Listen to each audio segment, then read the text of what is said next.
Vere shocked more pleasant. Arnett wins in the home of the Lions, as well as Waterhouse scores big. But we start one place and one place only at Match Week 10 review show, and that's with Harbour finally winning this season. Yeah, people, all gone. Welcome back to Jamaican Fan. It's been a busy last couple of days for me personally, but the show must go on. We're here to review Match Week 10, 7 matches to get through. Let's get through it quickly. As I said, we're going to start with Harbour taking on Lime All. And all I can say about this game is that it's the first match I've seen all season where it was so one-sided. If this is not an indication or indicator of Lime Hall's status in the top flight, I don't know what will it be. It was an easy 3-0 victory for the Stars of the East. And honestly, I am just surprised, while some credit should go to Lime Hall's keeper, why this was not even 6 or 7-0. It was that one-sided. I have been giving them a little bit of credit lately about their defense, Lime Hall, where, you know, I've watched them closely and I've seen where they do sometimes provide a good defensive shape and structure, and not necessarily the easiest to break down. But they're still conceding 15 goals so far in 10 matches, and this match they had today is one of the worst defensive display I've seen in a long time in this league or anywhere else. It was just shattering what was going on. I'm not necessarily saying Harbour was really playing some masterful football to slice up this defense. It's just that a lot of it was naivety, a lot of it was schooled by errors, and a lot of it was simply just not focusing enough. Let me just get to the goal scorers quick. Reed scored 2 goals in this game. He got a brace. He got one very early in the second minute, while he got the third goal in 27th minute, while their top striker Shaquille Bradford also got in on the goals when he stole 1 goal from the defender and passed the keeper. If it was not for Lime Hall keeper Williams, there would be way more trouble, as he really was a one-man show in that back line and kept up way more shots from Harbour. Let me just go into the stats to show how one-sided it is. Yeah, man. So total shots, get these people, total shots by Harbour was 21 compared to Lime Hall 7. Harbour had 10 shots on goal compared to Lime Hall 4, 7 corners to Harbour and 5 to Lime Hall, and 1 yellow card in that match. So yeah, basically, it's not much I can say. It was just one-way traffic, all Harbour. Lime Hall, I'm not sure if they really showed up for this game or they will send them on a 20 team. It was not a good look. Lime Hall have to get them act together quickly, or it's going to be relegation for them. As I said last week, they fought with heart last week when they got the credible Dragons Arnett, but this one was something wrong. There was no fight this time. So they need to at least get that back to stand a chance. As for Harbour, well, perfect timing, right, to get your first win, and hopefully this spurs them on. Because to see Harbour so close relegation, it's not really what we are used to. So we'll see if Harbour turns this into a rallying cry to move up the table. But anyway, again, that was Harbour versus Lime Hall, 3-0 for Harbour. We'll go next now. I'll go straight into Clarendon. We're going to Clarendon for that one here. Humble Lions, who were stunned by them parish counterparts last week in the derby, were hosting Arnett, who, as I said to you, went to Lime Hall last week and somehow didn't win the game. Well, this game now seemed that they were in there, right? Arnett was having issues again scoring despite playing better, but Humble Lions held them up for 75 minutes before Kelson got one in the 75th minute, and then McGregor finished off in the 90th minute. So yeah, Humble Lions back-to-back losses, and both of them at home. So it's not a good look for Humble Lions, who were probably really eyeing that top 6 and now find himself drifting away. They have to get back into it. In this league especially, where some teams don't even have a home field to really play at, you can't drop points at home. When teams come to Clarendon to come to Effort Field, you got to take maximum points, I feel, especially if you want to come in that top 6. And I feel that's his Humble Lions definite goal this season. While Arnett, good job by them. I was saying last week was their first game out of the corporate era. This one, another long trip away from the corporate era, and then pull off a good win to keep pace with More Pleasant, who slipped up, but we'll get to that soon. So let's go to the stats now. Yeah, man, the stats are in.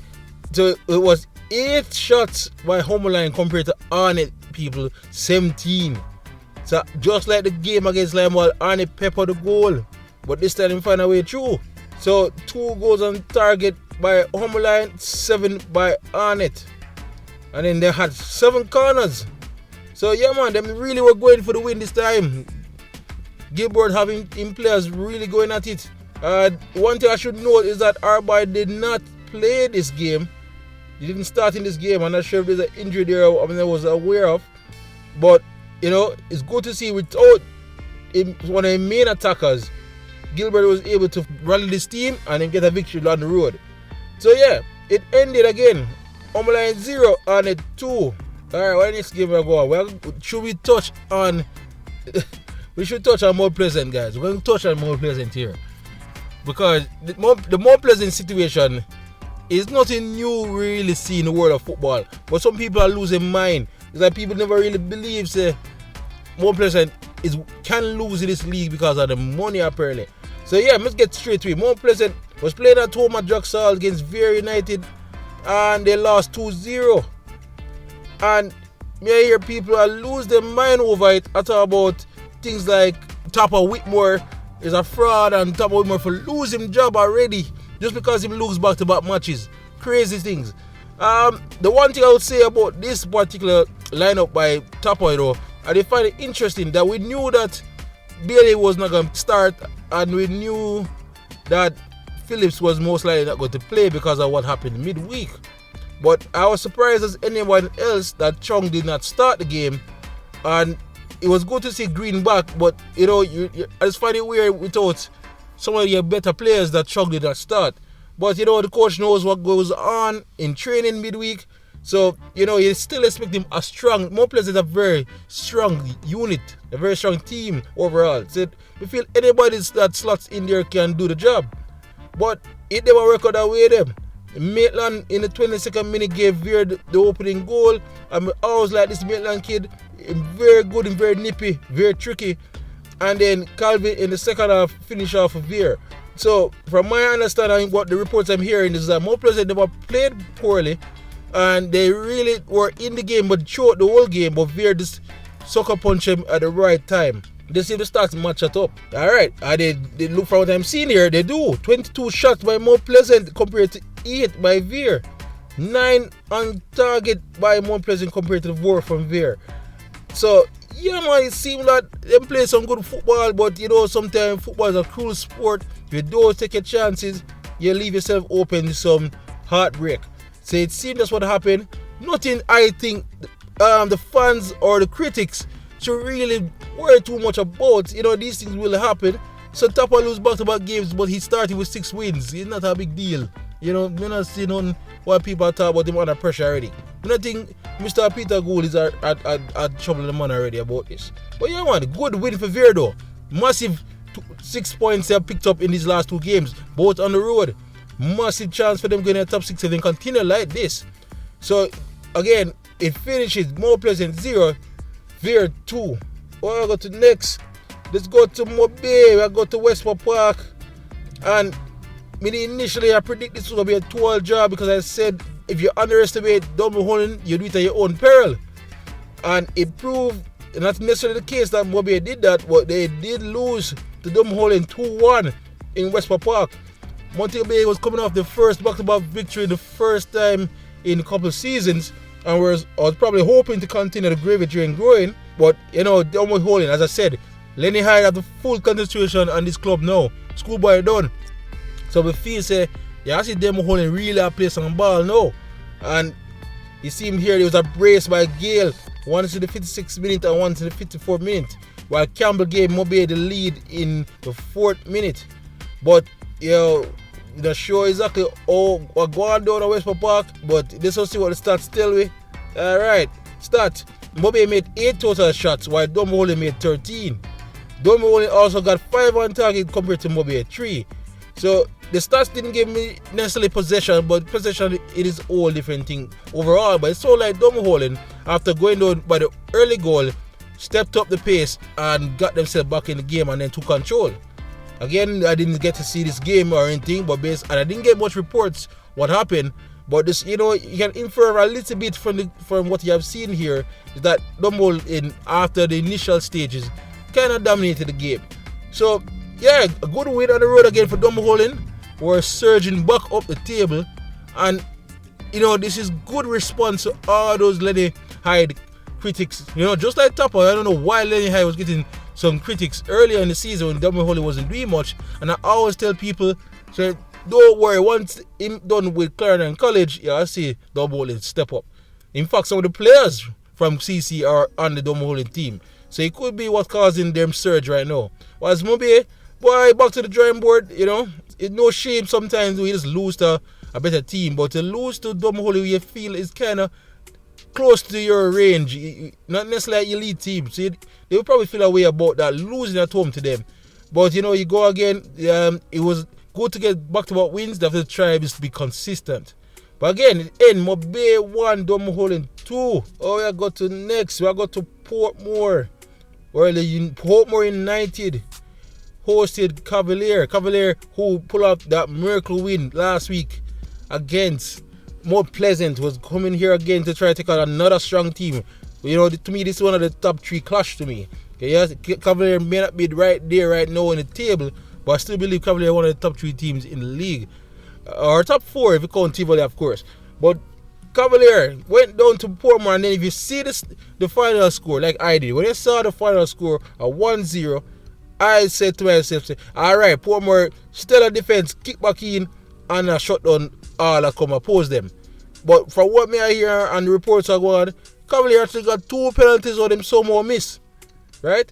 But regardless, Portmore got the goal in the 60th minute by Siobhan Walsh, who seemed to find back some goal scoring touch. And then the rest of the game is peed out in Cavalier coming at Portmore, drawing 2 penalties, missing them, and then a raft and range of yellow cards gone by both teams.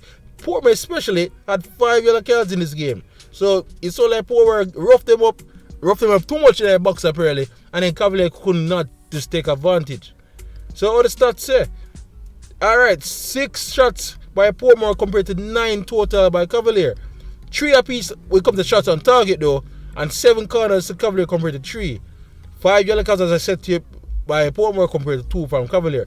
So yeah, so like this was a game where Portmore scored fairly early and decided to say, okay, can you break us down? And Cavalier went at them, got 2 penalties again, and missed it. I'm sorry, I don't know in who exactly. I hope in the comments somebody can tell me who missed the penalty for Cavalier in both occasions.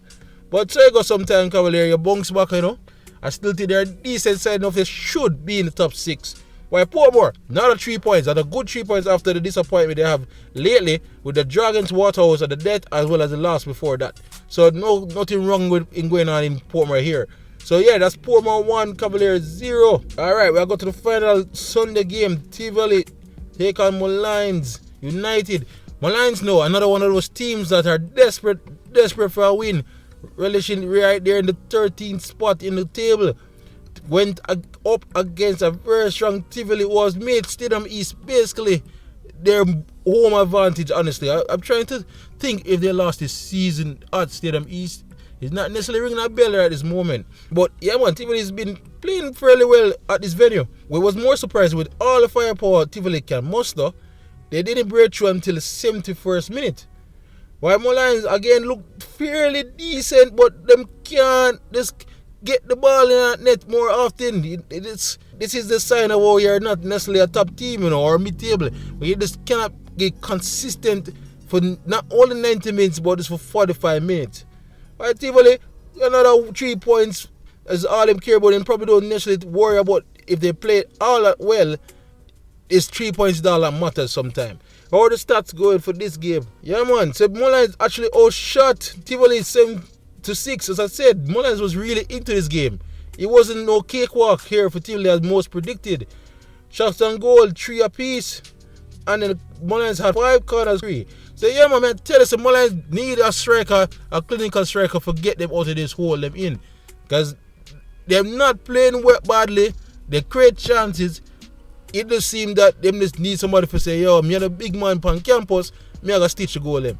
As for Tivoli, well, Justin don't have a score, but again, a good sign of a good team is when everybody can contribute. And it may only take one sometime, but that's all you need for 3 points. So again, Tivoli ended 1-0 compared to Molynes. Alright, let's get to the Monday game. Touchdown Waterhouse versus Trinidad Beach. Because I think that game is going to be much closer than it ended up being. Because Waterhouse have been struggling lately to score in open play. I think they went, 2-3 games without scoring in open play. And needed a win as well, because they have not won in a while. But the Firehouse blaze high today, or blaze high Sunday rather, where them dropped 4 compared to 1 by Trinidad Beach. I tell you now, I've been saying it for weeks. Get Andre Fletcher back in the groove, and you will see Waterhouse back in the groove. Andre Fletcher stitch a brace, may I see here, so one in the 23rd minute and another one in the 81st minute. Javi and Brian also got back in the scoring, which is good for them, 30 in the 32nd minute, while Smith added a 4th in the 90th minute. Levin is the only response from Trinidad Beach in the 41st minute. So this game now, right, was another fairly one-sided game, I feel.